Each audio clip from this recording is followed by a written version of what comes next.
Hey,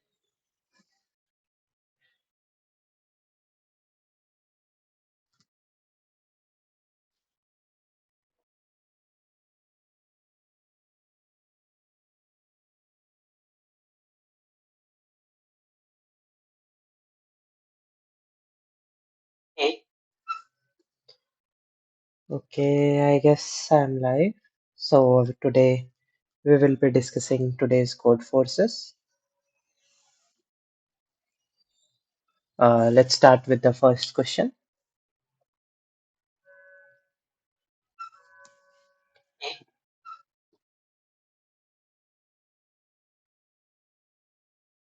So the question says, Alice and Bob have a bag with n marbles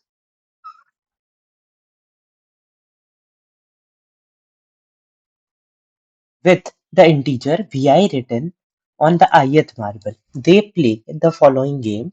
First, each player chooses an integer. Let's say the chosen integer of Alice is A and chosen integer of Bob is B. Then they both start drawing each marble from the back, and for all the balls, the point goes to one whose chosen integer is on the marble is closer to their own number. That is, let's say Alice chose a number 10 and Bob chose the number 30. Now, if the number that comes out on the marble is 10, then it is closer to the number chosen by Alice, that is 10, because difference between 10 and 10 is 0, and the difference between 30 and 10 is 20. So the lesser difference is between Alice and the number. So point goes to Alice.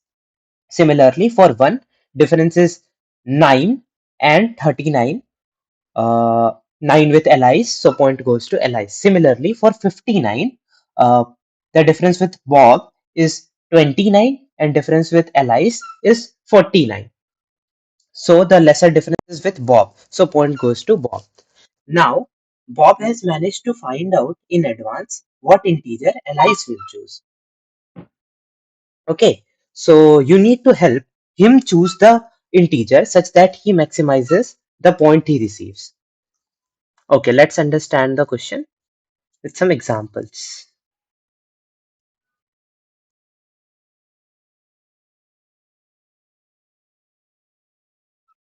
Okay,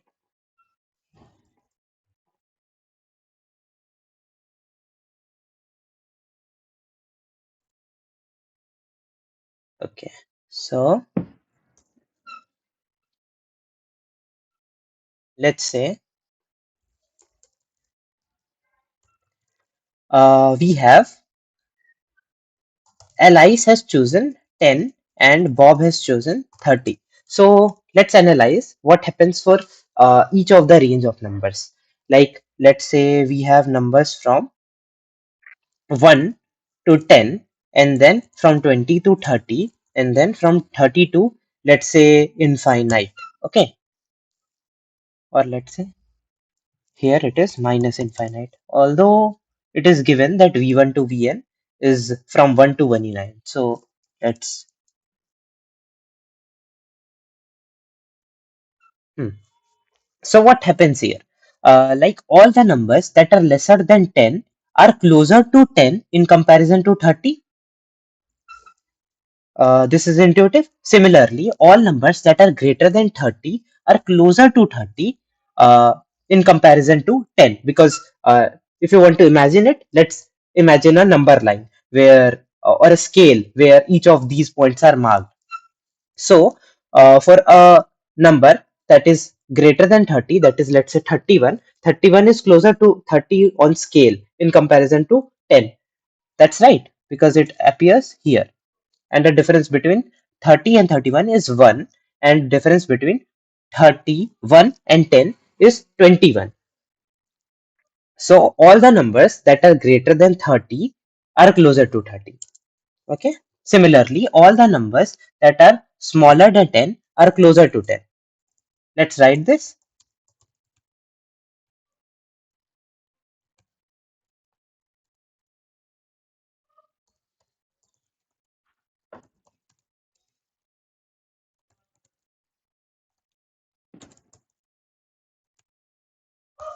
Okay. Now, what about the numbers that are in middle? Numbers that are in middle. So, up till 20, from 10 to 20. What is the difference? With 10. Difference with 10 is less than equal to 10. Am I right? And between 20 to and difference with B is greater than equal to 10. Am I right? So here we can say closer to allies. Similarly, from 20 to 30,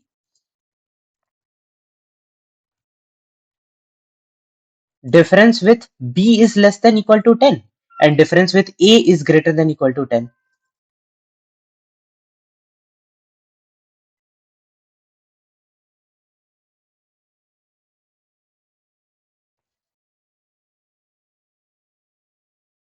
Okay. Is it intuitive? So it is closer to Bob. So we need to devise a plan where Bob chooses a number. Let's say Alice has already chosen a number, let's say X. So let's analyze what happens when Bob chooses Y plus 1 and when Bob chooses Y plus 1, Y minus 1 and Y plus 1. When Alice chooses X and Bob chooses Y plus 1, all the numbers smaller than smaller than X, that is from 1 to Y minus 1, they all are closer to Bob. It is intuitive from this part. Okay. Because smaller than 10 are closer to 10 because they lie to the leftward of X in number line. So the distance between Y minus 1 and any number in this range is lesser than difference between that number and X. Similarly, for any number between Y plus 1 and 1e9, it is closer to Y plus 1 than in comparison to X. Okay. What if we choose any other number? If we do not choose Y minus 1 or choose a smaller number, let's say Y minus 2.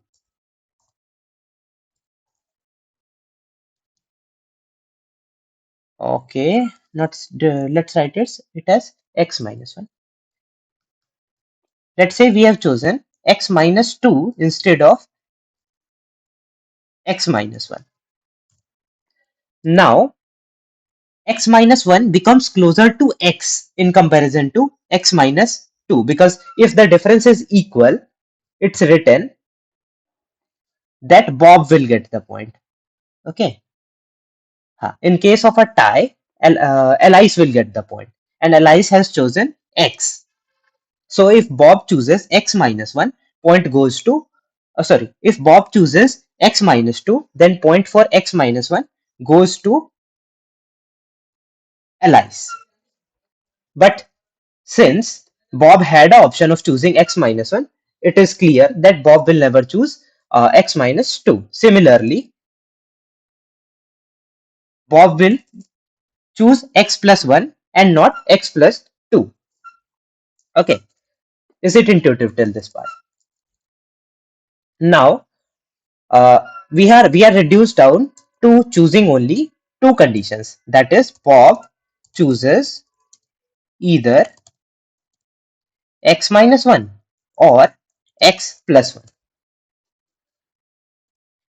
where X is the number chosen by Alice. Okay, so what do we need to do? Just stimulate the conditions given. Check for each of the numbers whether they are closer to X or X minus 1. If closer to X minus 1, increment point of, let's say, point x minus 1 as px minus 1 by 1. First, what do we need to do? Iterate over all marbles.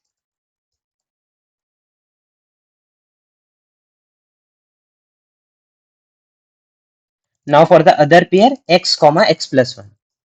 If chosen number is closer to x plus 1, increment px plus 1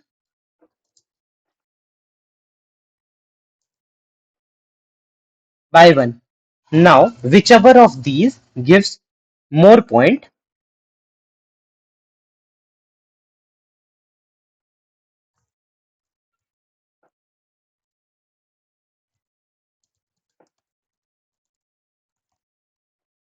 that will be our answer. Okay, so let's write down the code. What is the input format? Take n and a and a vector of integers on marble. N is the size of array, a is the element chosen by ls.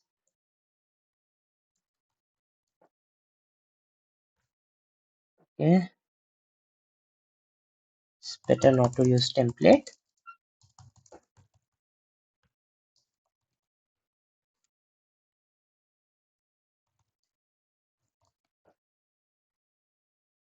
Now, what is the first criteria? P1, which is initially 0, P2, which is initially 0.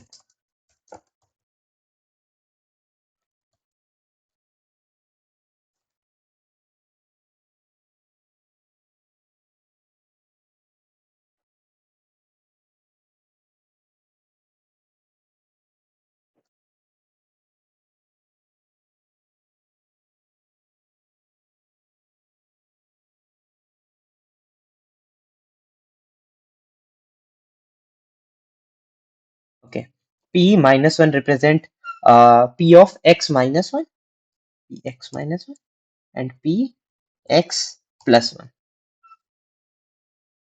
What if vector I or the current element at marble is smaller than the number chosen by li's? Then 1 point goes to x minus 1. But in the other case, if it is greater,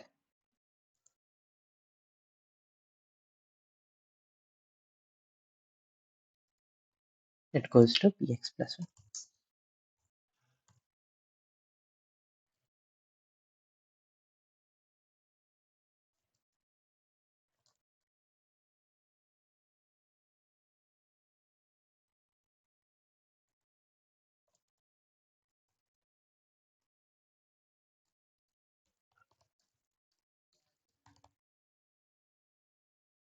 All right.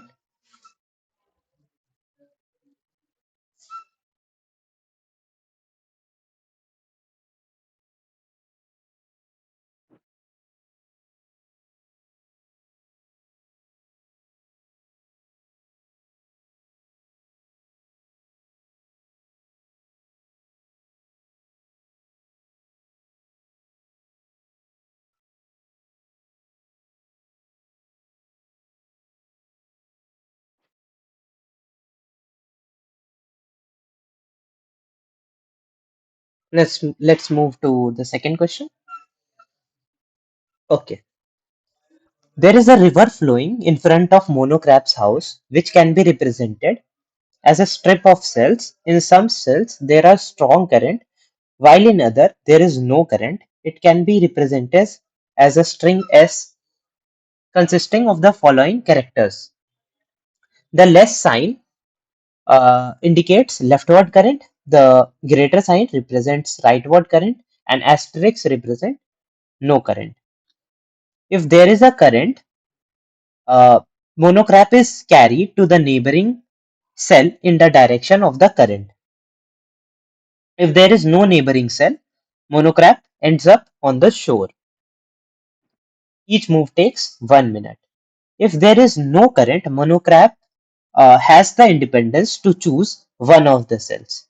That is, he can go either left or he can go to the right. and each move also takes 1 minute. Monocrab wants to sail along the river for as long as possible. Okay, uh, so for this, let's understand the question.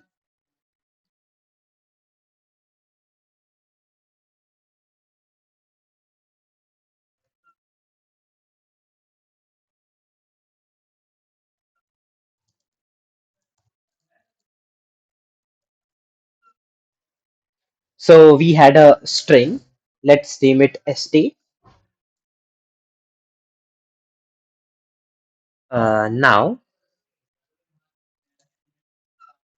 the question says that we have a string consisting of less sign, greater sign, and asterisk. Now, if monocrab is at a index where the string points towards leftward, at the next moment, he will eventually move to the left I minus 1th cell. Let's say these cells are 1, 2, and 3 according to indexing. If monocrab at time t was present at index 1, he will eventually move to index 0 after 1 minute. Okay. Now, if he is at index 2, he has independence to move either left or either right. And if he is at index 3, because the arrow points towards rightward, he will eventually move to cell 4 at time t plus 1. Now, if there is no index present at fourth index, I mean, though no character present at fourth index, it means that it is a shore. So, if we move out of the string, we move to a shore and there is no way to come back to the river. Now, we need to maximize the amount of time we lived inside a river. So, what are the test cases that we can think of? Like, let's analyze each of the test case. Okay, it is numbered as 1, 2, 3, 4. If monocrab starts at index 1, at time 2, he will move outside and he cannot come back.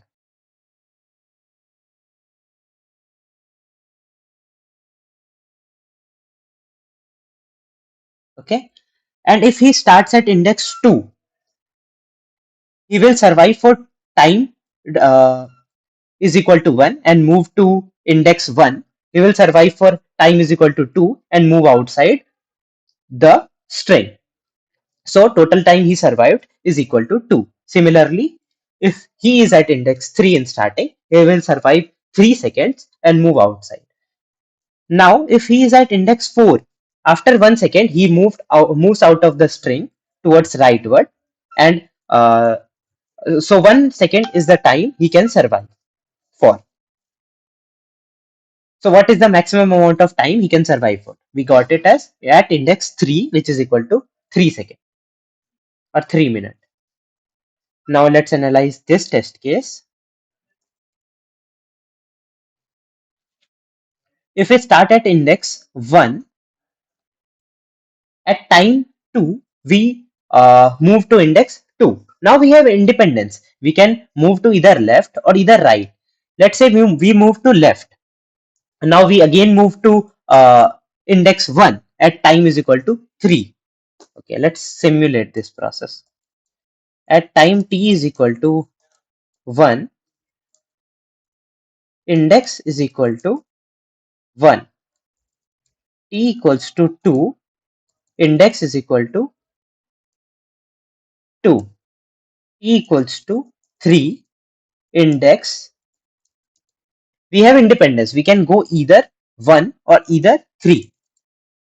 Let's say we move to 1. Now t equals to 4. We are again at index 1. I mean index 2. So this process continue forward, okay, until eternity. So it is an infinitely long process. And what are we said? That if monocrab can sail infinitely, print -1. So first of all, what do we intend to do? We need to intend to find the maximum amount of time he can travel for. So if the time is eventually infinity, we do not need any computations. We just need to output -1. So what are the cases for which time is equal to infinity? Let's say there is a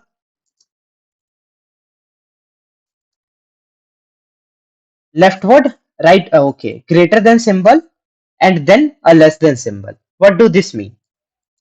This means that if we start at index 1, at time 2 we will be at index 2, then at time 3 we will be at index 1 again, then at time 4 we will be at index 2 again, and similarly this process continues.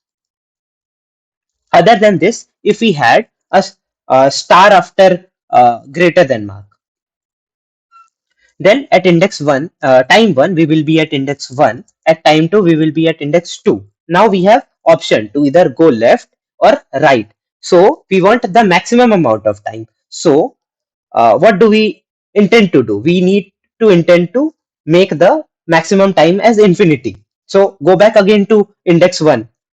Now this is a cyclic process, as you can see. This continue forward until eternity. Moves to 1, then moves to 2. So this can be transformed into a infinite process. Similarly, for this, it is the infinite process.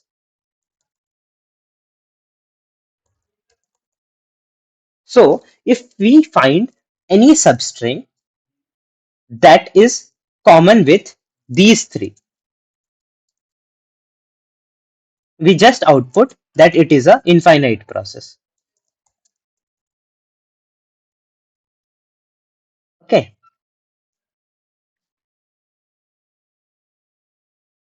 What if we cannot find such string? Then we need to find the maximum amount of time we can travel for. Okay. Let's understand the structure of strings. Okay. If we say that a process is not infinite, then we need to frame a string which do not contain any of these. Okay, so if let's say we started with greater than sign, then we are restricted not to insert this or this. So our only option is greater than sign. Okay, one of the option. Other than this, if we started with less than option, we cannot insert star because it will lead to an infinite process.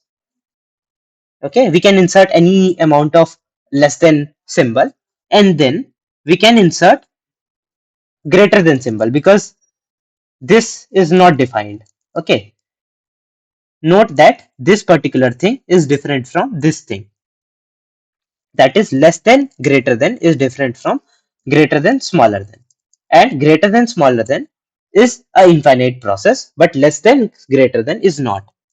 Now for a greater than symbol, if we insert this, it the end substring is a part of infinite process. If we insert this, the end two substrings is a part of infinite process. So our only option is to insert greater than symbol again. So we can insert any amount of greater than symbol, and this is not an infinite process.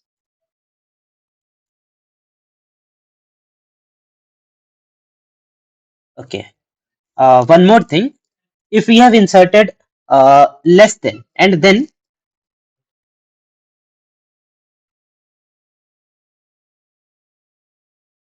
okay, there is a mistake in upper part. Like this is not an infinite process because if we, okay, let's understand why it is not an infinite process. If we are at 1, we move to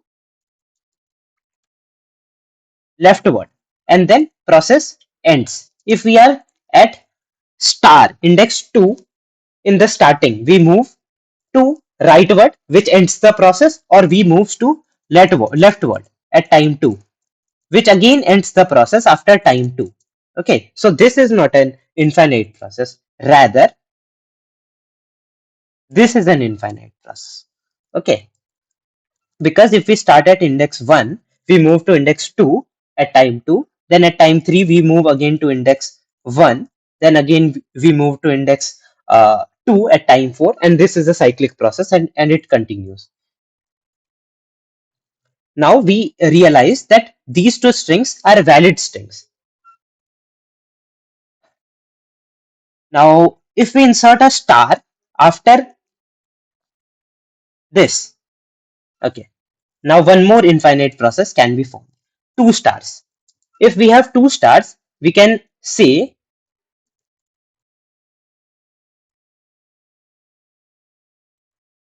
if we have two stars, we can say starting we are at index 1, then we move to index 2, then index 1 again, then index 2 again, which is a cyclic process. So this is an infinite process again. So if we have inserted one star here after 3 or any amount of less than symbols, then we cannot insert a star again. What can we insert? 2 star is invalid. Star less than is invalid, so we cannot insert a less than. But star greater than is valid. So, and after greater than symbol, what are the symbols that are valid? Greater than star is invalid. Greater than less than is invalid. So only greater than is valid. So we can conclude that these are the skeleton, or let's say building blocks of finite processes. Okay. So if our string looks like any of them, then we can conclude that it is a finite process, else we conclude that it is an infinite process. So what are the things that we checked? That string should contain only greater than symbol, or string should contain less than symbol and then only greater than symbol, or string contains less than symbol, one star, and then greater than symbols. Okay. So these are the things that we need to check. So we need to devise an algorithm to check if string falls in any of these uh, criterias. Okay.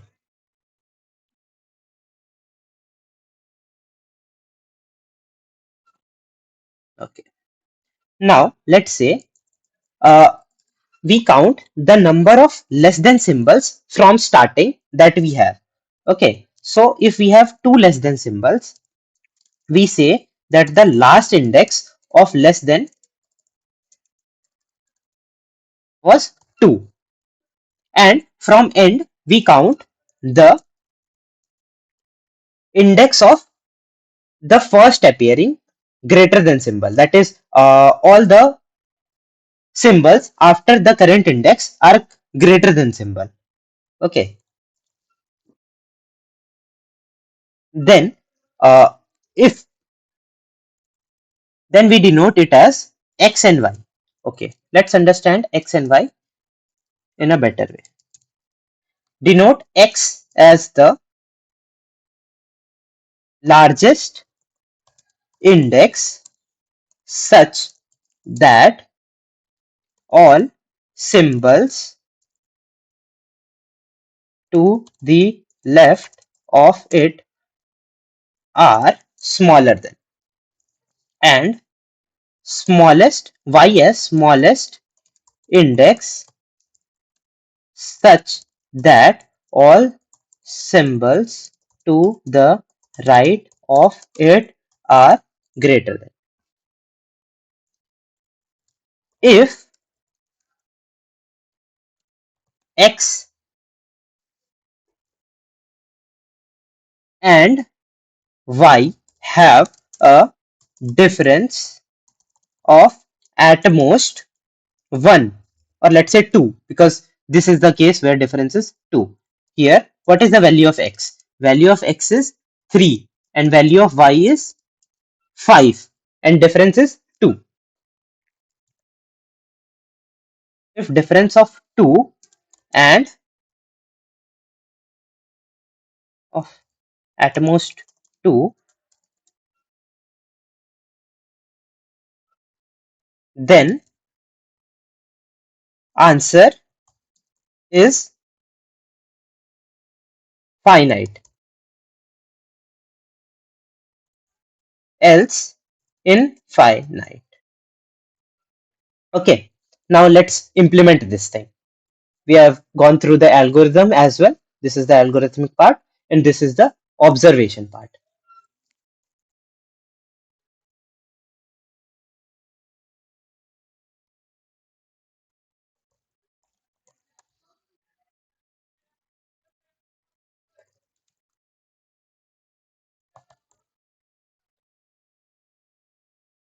Let's implement this.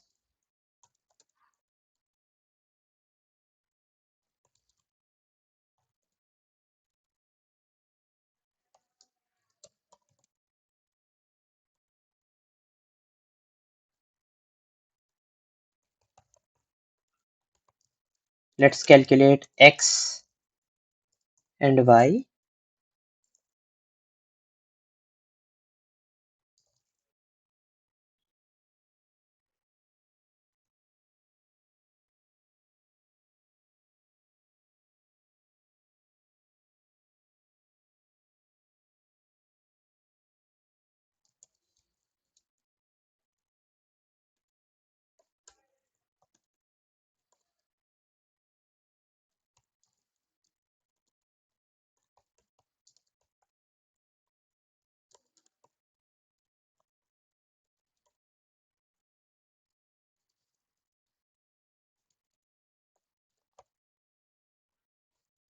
Okay, we got our x and y. If the difference between y and x is smaller than equal to 2,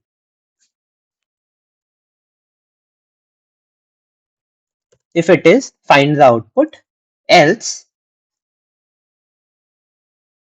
cout -1. Okay, now if the difference is 1, then it must be of this form. Okay, if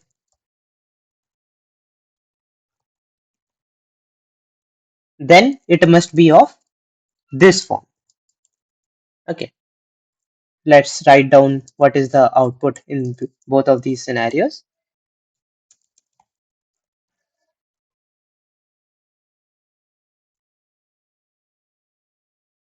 In this scenario, what is the output? Output is max of x plus 1 because it is a zero based indexing. So x plus 1 represents the uh, number of. Okay, so I was little wrong here.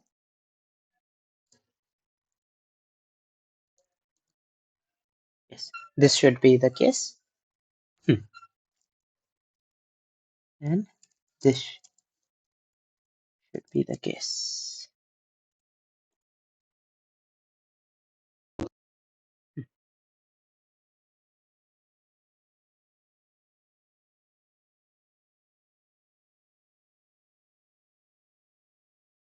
And the second case is y minus x and minus 5.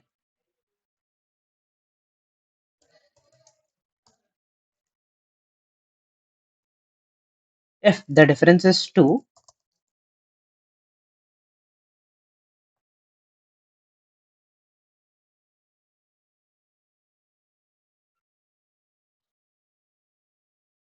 we need to print this particular thing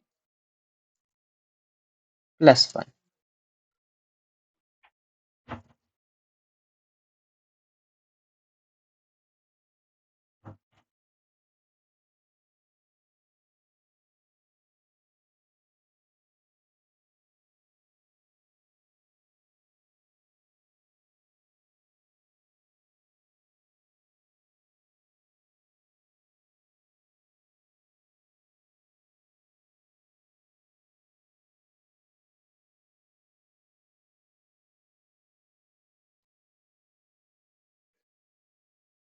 Okay, so we need to output this particular thing, the string plus 1. So let's run. This passes the test cases.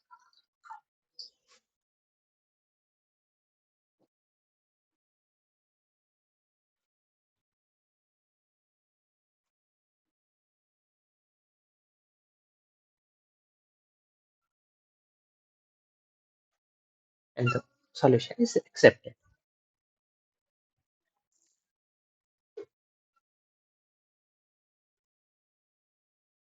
Okay, let's move to the next question. You are given a integer array A of length n. You can perform the following operation. Choose a range LR and replace the value of elements from AL to AR with L plus R. Your task is to calculate the maximum possible total array sum if you can perform the A form mention operation at most lengths. Okay. So the question says,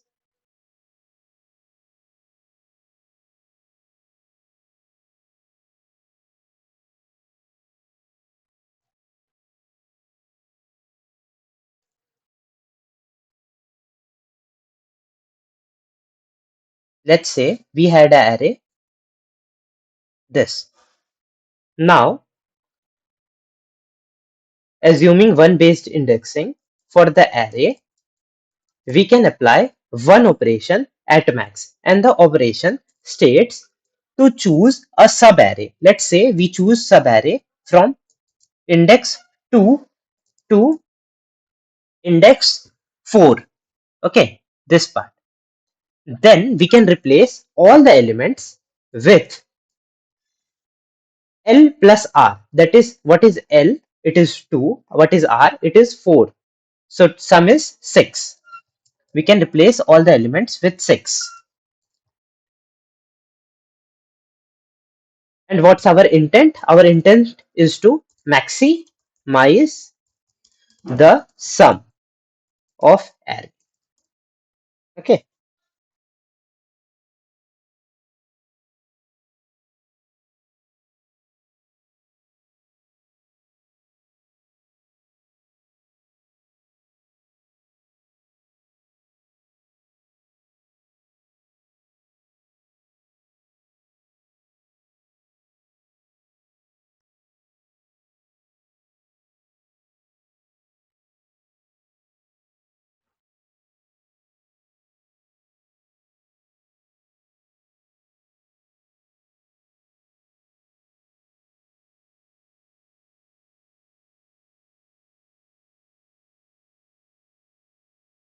Okay, so let's move to the solution.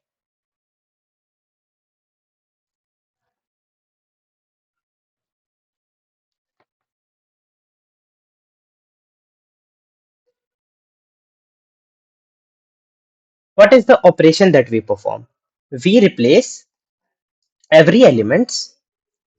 Okay, let's say we had an array A1, A2, A3 up till AN.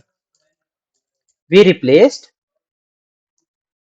the subarray AI to AJ with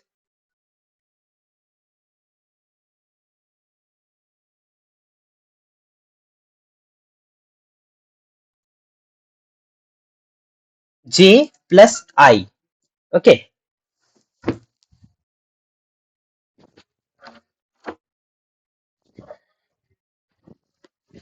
am I correct? So what is the new sum? Let's say we had A1 and AI, then AJ, then AN. What is the new sum? The new sum can be represented as sum up till AI minus 1 and then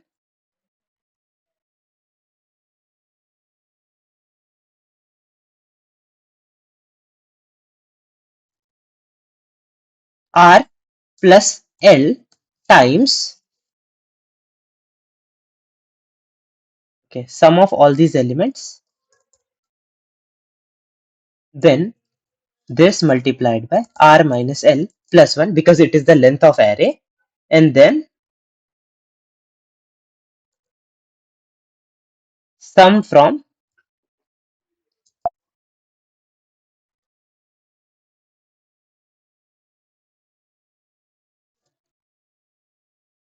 a l plus 1 up until a n. Okay.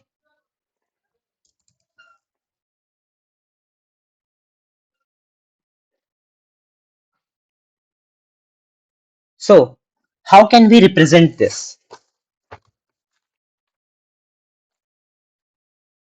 Just forget about the prefix part, that is the starting part and the ending part. Just analyze what this particular term ends up with. R minus L plus 1 multiplied by R plus L. Let's multiply these two terms. What do we get? R into R minus L into R plus R plus L, R into L minus L into L plus L. Okay, now you can see that this R into L and this L into R cancels out. So what can we write it now? R into R plus R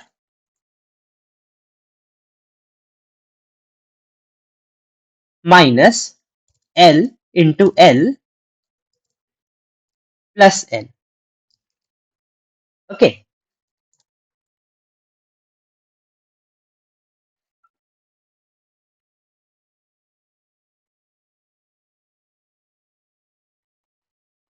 okay. Now let's understand other thing. Let's say we choose X as L. Okay, so what is total sum? Total sum is represented by this formula. Okay, this particular formula. So what do X contribute into total sum? Then we can say that from the middle part, this is the contribution, that is minus L square plus L,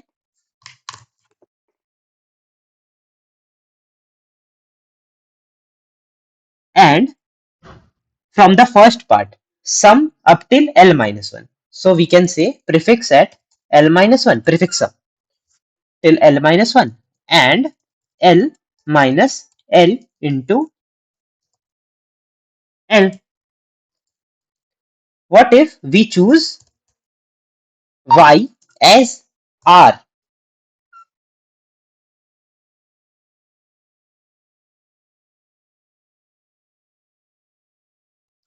Then the sum equals suffix up till R plus 1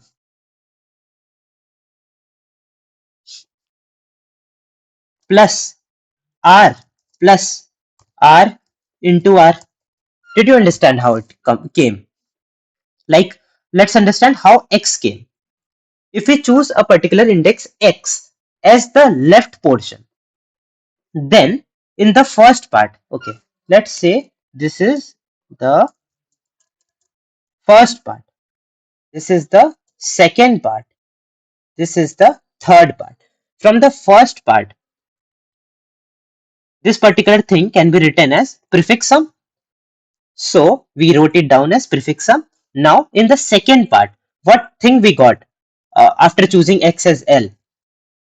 We got minus L into L plus L. So minus L into L plus L. What if we choose Y as R? Then we got suffix sum from R plus 1, which is represented by the third term. And from the second term, we got R plus R into R. Okay, here. So now we need to find such L and R which maximizes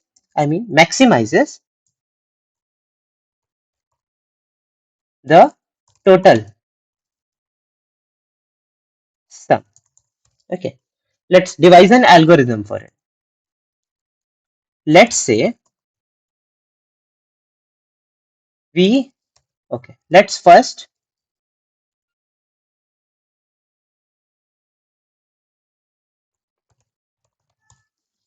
this was the observation part.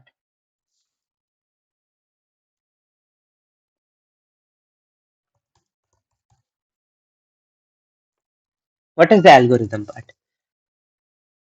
Okay, first iterate from 1 to n. Think of as I. Think of I as L.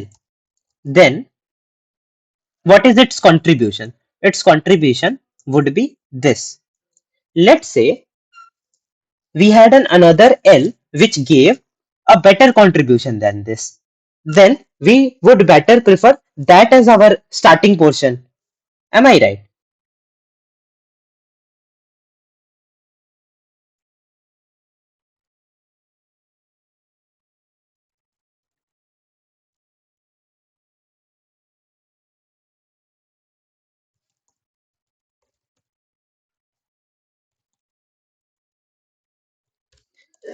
If it gives more contribution than all previous L, then choose this L.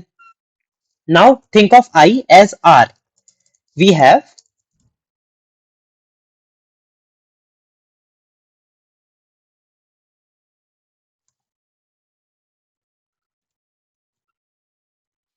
okay. We have the max L. Now we choose the current element as R. Then suffix up till this part would combine with max L to give a possible answer. Okay.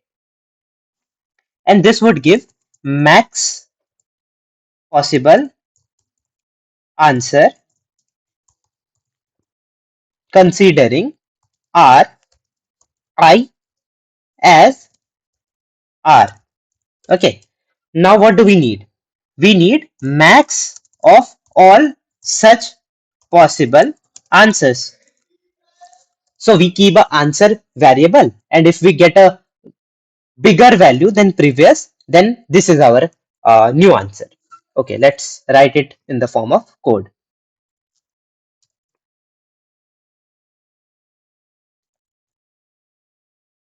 We have a vector. Let's create prefix and suffix array.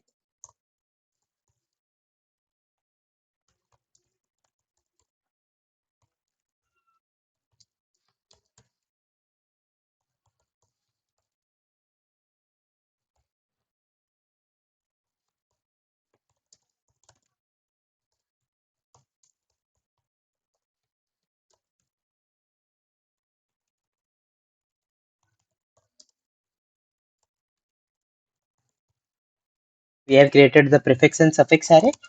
Let's initialize maxl. Initially it is 0 and answer, which is 0, let's say. Okay, should the answer be 0, we can apply 0 operations. At most one operation. Okay, at most one operation. So if we apply 0 operations, then the array remains as it is. So in that case, answer is sum of all the elements. This is a syntax to find sum of all the elements of array. Now let's consider current element as L. What do we have? We have pref of I minus 1 plus L minus L into L. Now answer is equal to max of answer. Okay, current index is considered as L, so it's I. Now consider current index as X. We chose the maximum L possible this till this portion. Now we will choose the current index as R. What do it mean? Suffix of I plus 1 plus R plus, let's say, plus I into I. At the end, the max possible answer will be our output.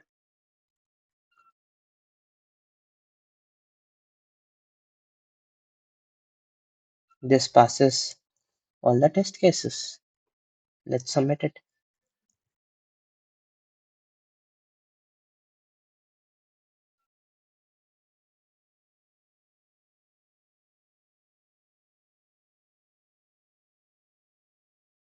Okay, it's accepted. Let's move to the fourth question.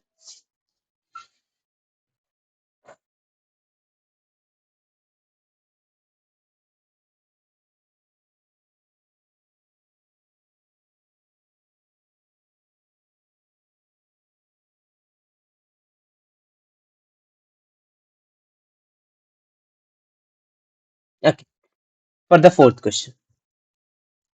Polygraph has a sequence of natural numbers from 1 to 10 to the power 12.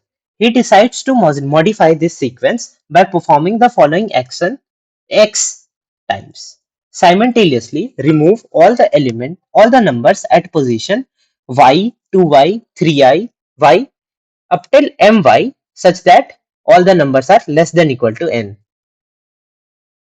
After that, Polygraph wants to find the kth number in the remaining sequence or determine the length of resulting sequence is less than k. Okay, so let's understand with a simulation. Like we had numbers from 1 up till 1e12, 10 to the power 12. Now Polygraph choose a number y, okay, and in one process remove all the elements that are present at multiples of y, at index multiples of y, that is at index 3, index 6, index 9, etc. So we deleted 3, 6, 9, 12, etc. in the first trial. This process continues for x times. Now, since 3, 6, and 9 and 12 are removed, just write down the remaining numbers. They are 1, 2, 4, 5, 6, 8, 10, 11. Okay. Now, all the elements present at multiple of y indices, that is 3, 6, and 9th indices, remove them in the second step. So we removed 4, 8, and then in the other process, other sequence, we removed 13. Now, at the end of all the x operations, we are left with an array. Now, we need to find what is the kth element present in that array. If the length of array is smaller than k, then we need to report it with -1. This is the question. Let's move forward to the solution.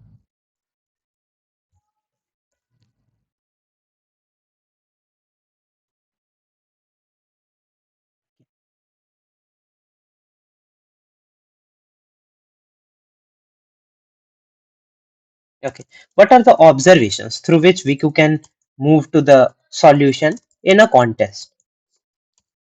First of all, the value of y and k.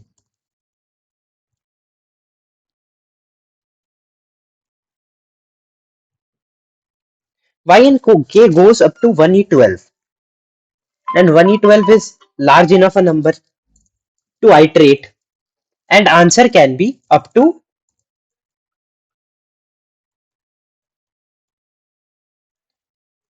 so a possible contender is binary search. Okay, what is the constraint of x? X is less than equal to 1e5. So we can iterate over it any number of times we want. Not any number of times we want.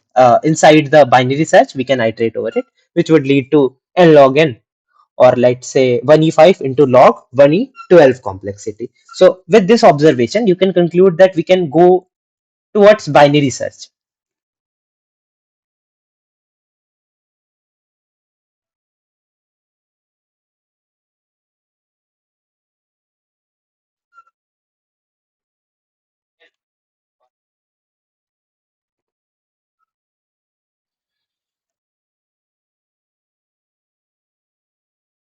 Okay. Now let's analyze what happens in each process. Let's choose, uh, let's say y as 3, and we had numbers up till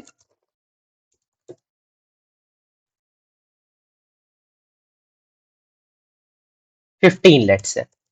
What happens in a given process?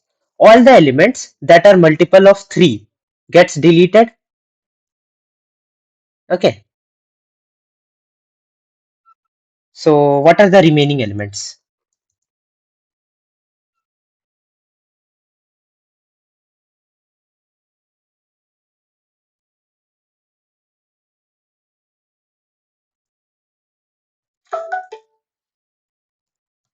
These are the remaining elements. Okay. Now, again, after one process, all the elements that are present at multiple of 3 indices are removed. Let's choose a number. Let's say we chose 12. Okay, let's say we chose 13. How many elements smaller than 13 are removed in each process? Okay, let's analyze it. So what are removed? 12 is removed, 9 is removed, 6 is removed, and 3 is removed. Okay. Now in the second process, what elements smaller than 13 are removed? 1 remains, 2 remains, 4 is removed. Okay, 4 is removed. Let's write it here. 5 remains, 7 remains, 8 is removed.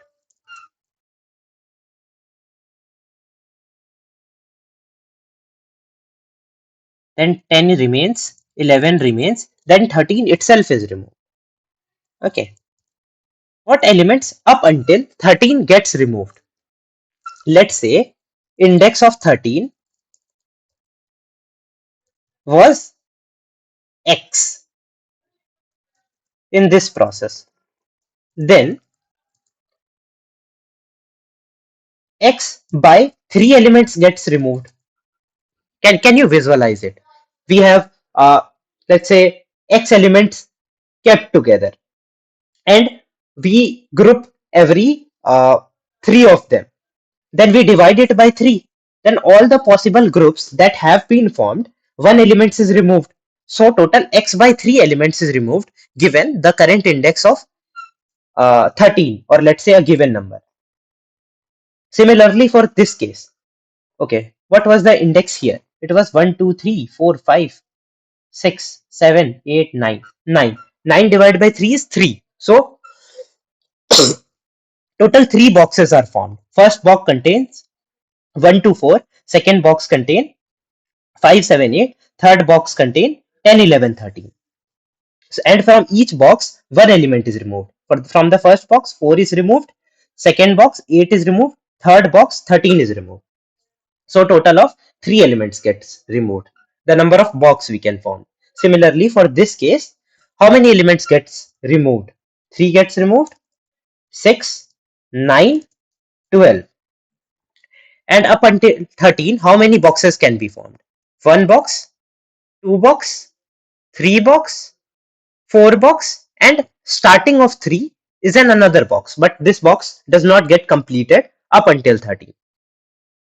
So 13 divided by 3 is the total number of boxes that are formed, and that is equal to the number of elements that are removed.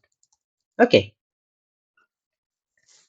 Now if after every index, or let's say after every iteration, we continue the process up until x iteration. We want to know if x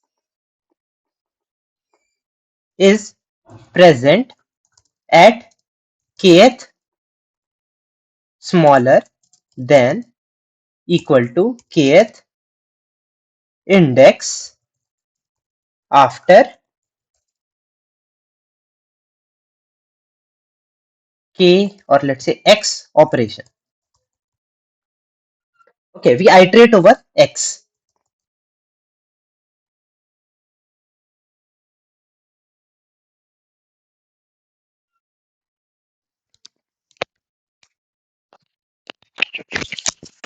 Get the new position of x. Okay, let's get the new, let's say num.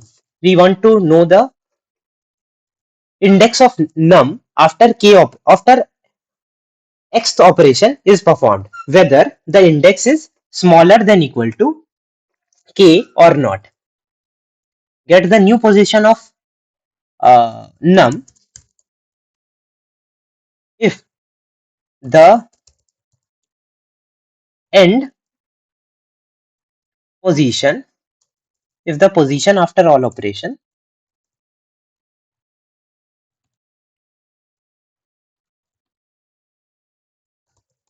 is less than equal to k, then this predicate is true, else false.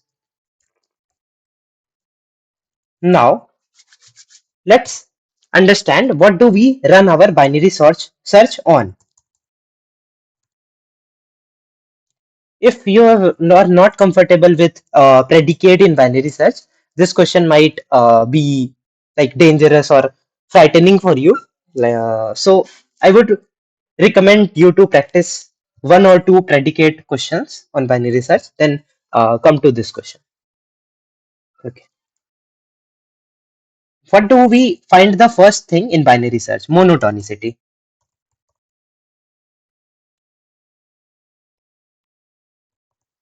Okay. What is the monotonic function?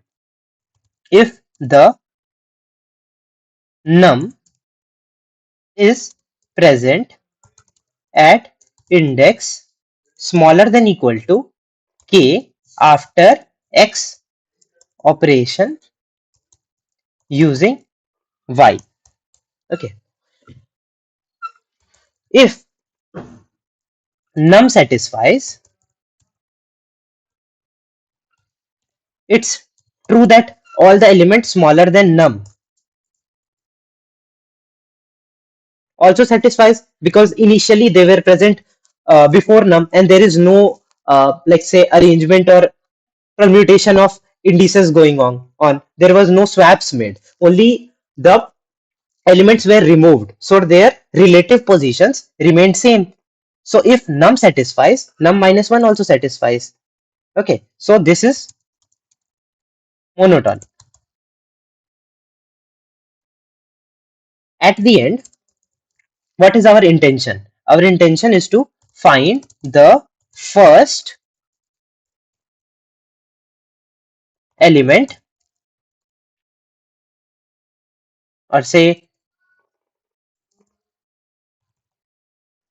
last element, which satisfies this predicate.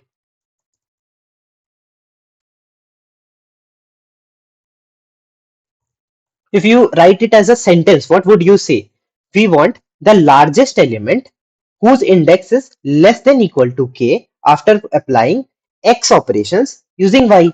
Okay, and this is our binary search. So let's go towards the code.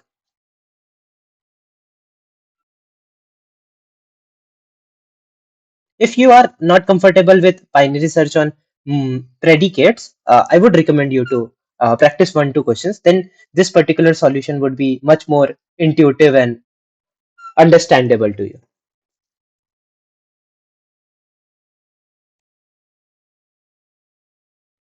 Okay, so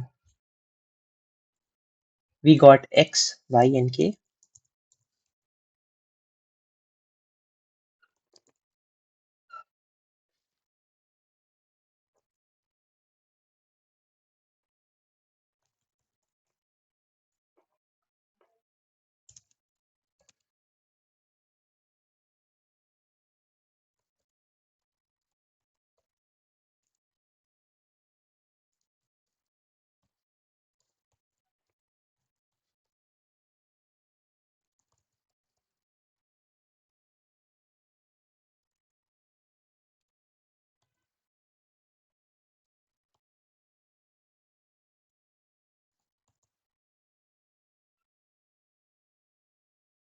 What was the predicate? We want to find the last element which satisfies the predicate.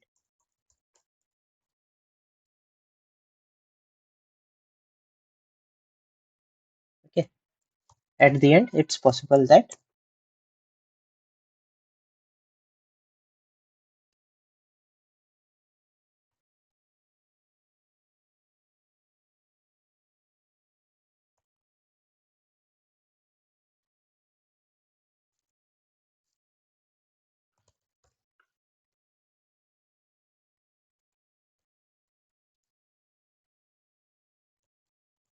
okay. Now let's write down the predicate which we formed earlier.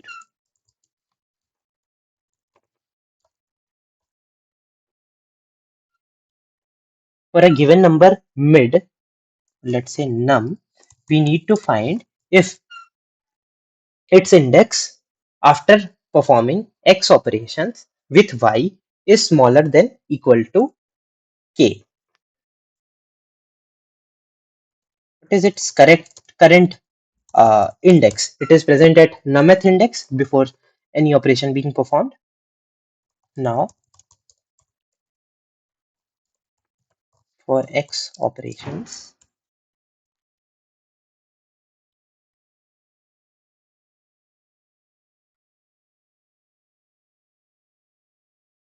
what is its current index?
Okay.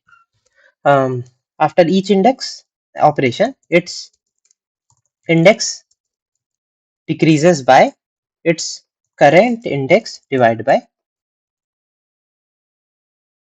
y.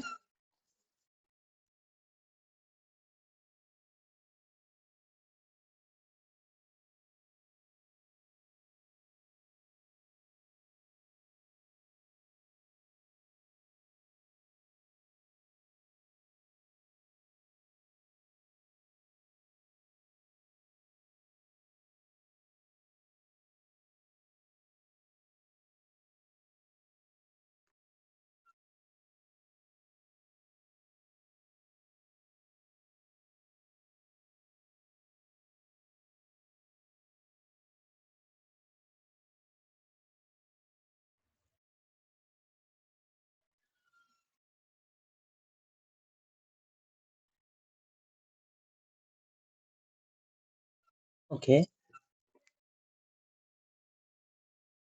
Uh,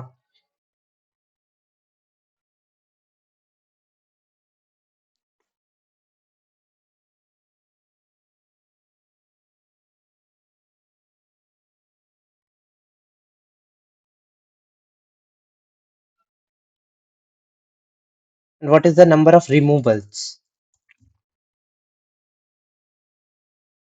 Number of removals is equal to 0 initially.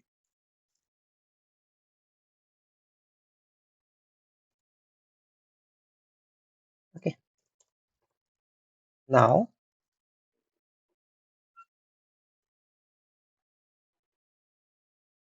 if removals,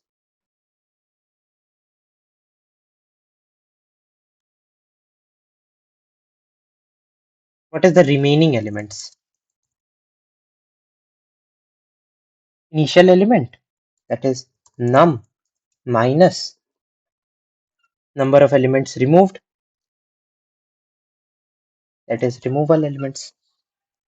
Now, if what do we need to return? We need to return if the remaining elements are greater than equal to k. Okay. If it is, let's write a different form of binary search. Like if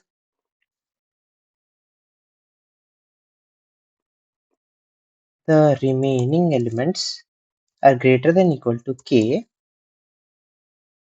then our high equals mid, else our low equals mid. Okay. And here, instead of this, we need to call predicate for mid.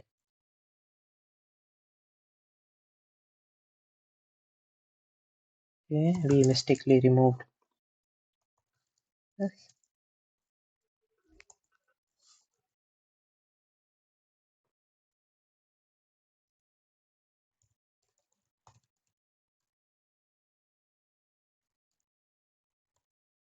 Yeah.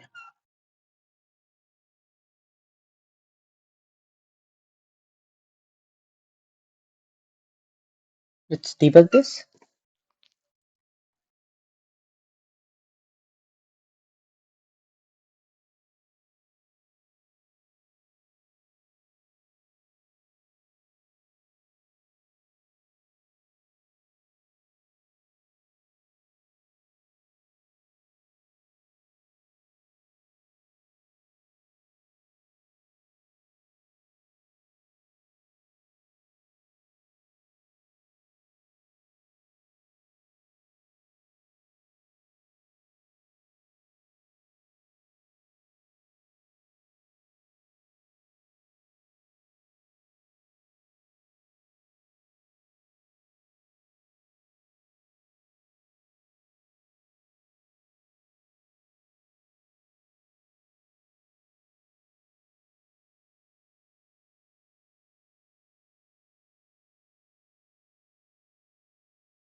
So this is it for our discussion today.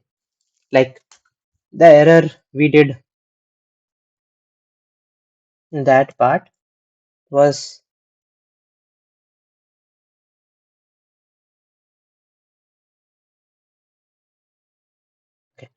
we they took input as num and we modified num and then used it here. That was the problem. So that's why it was not giving the correct output. You can go through this version of code. That's it for today. Let's meet for LeetCode for the next time on Sunday.